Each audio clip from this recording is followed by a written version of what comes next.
It's Steve Cofield out here in Las Vegas, Mandalay Bay, as we get ready for UFC 143. And one of the guys on the main card is Mike Pierce, and he joins us here for a couple of minutes.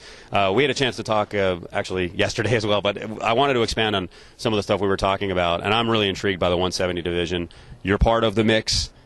The mix is nuts right now. I mean, there's a lot of uncertainty, and they're going to match everyone up, and then who knows what's going to be standing at the end of the year. Yeah, it's going to be really interesting. We got guys like myself and Josh Koscheck that are fighting this weekend that are in that picture.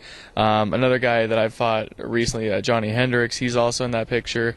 And then, of course, we got Carlos Condit and Nick Diaz fighting on the 4th. For the interim title, and GSP's hurt right now, and he's healing and coming back. So a lot of craziness happening in the welterweight division.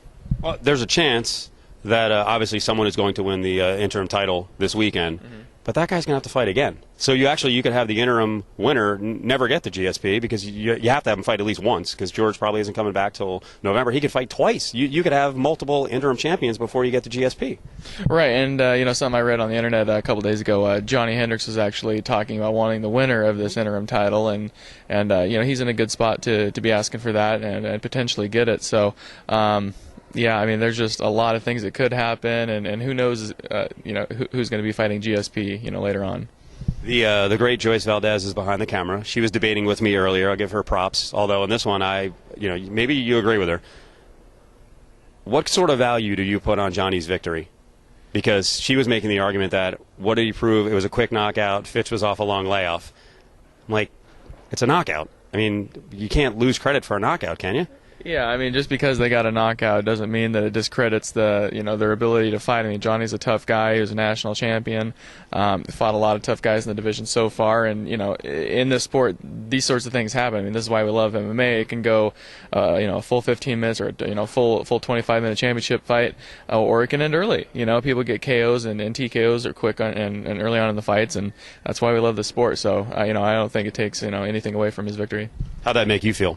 As a guy who faced him, and you didn't get knocked out. Right. You were right there with him. It was a tight decision. Well, I mean, it made me feel good. I mean, both those guys are tough, and it was tough for me to decide in my mind who was going to come out with that win. But thinking about it, I spoke with Johnny after our fight that we had, and then he was like, yeah, I talked about finishing you and stuff before the fight, but I knew when I was in there I just wasn't going to finish you. You're a tough guy. You took some shots, and I just knew it wasn't going to happen.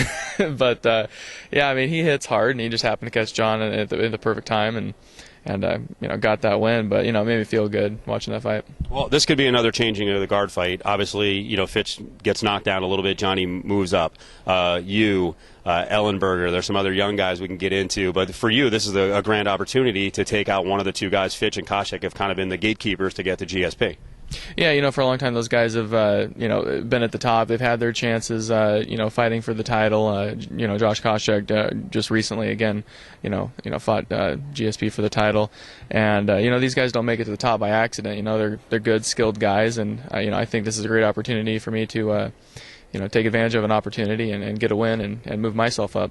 But I think what we're seeing now at 170 is you're getting more well-rounded guys coming around the bend. I mentioned you. We mentioned Johnny. We talk about Ellenberger. You're seeing guys who can do a little of everything, and there's no one's going to knock off GSP if you can't do everything. The flash knockdown or knockout by Sarah, probably not going to happen again. You have to have a complete game. Right, this has kind of been the constant evolution of the sport. In the very beginning, it was, one-dimensional fighters trying to figure out what the best style was, and then it turned into you need to know everything, and then guys have just been getting better and better at all the disciplines and figuring out a way to really mesh them together to make, a really good fighting style. And, we're starting to see more of that now where these younger guys are coming up, and they really get it. They know how to put these things together, and they're catching guys. So who's the guy at the end of the year? Who's the guy that will get a chance to fight GSP? Oh man, you put me on the spot here. Who do you think, aside from you, right? Okay, your dream is to be the guy. You get through this. Maybe you get through another person or two. If it's not you, who is the guy to beat, to take out? And it doesn't have to be the obvious, Carlos and Nick. Well, I think, like I said before, I think Johnny Hendricks is right in the mix there, and then of course whoever wins with Condit Diaz is going to be potentially right there, fighting a guy like Johnny Hendricks for that opportunity maybe, or any one of those guys could be the guy. Any crazy wild card, a younger guy? We just saw Eric Silva, who's kind of moving up. He just had a big finish, although they kind of screwed it up with the officiating. Rory McDonald's an interesting guy. Is there a young guy you're looking at and you're like, whoa, this guy could be a freaking beast? And things change quickly. You could get a couple of wins and be right in the mix. Well, certainly, you mentioned Rory McDonald. I mean, that's a guy that I watched, fight not too long ago, and he's a guy that's certainly well-rounded. He gets it. He's young and moving up, pretty quick. So, he's a guy that I think is going to be one to watch out for.